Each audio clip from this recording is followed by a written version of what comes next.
Hello everyone, welcome back to How to Daily. In today's video, I will show you how to add a new deposit into your M1 Finance account, helping you fund your investments quickly and easily.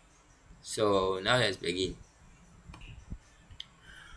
First, you will need to open the M1 Finance app on your device and log into your account.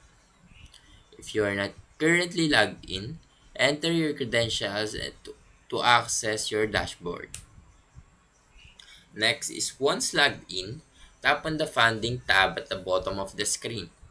This is where you will manage your deposits and withdrawals. In the funding section, select add new deposit and you'll be prompted to enter the amount you wish to deposit into your M1 Finance account. After entering the amount, confirm your deposit. You can also schedule recurring deposits if you want to automate your investing. And that's how you add a new deposit into your M1 Finance account. Now, if you found this video helpful, please leave a like and subscribe.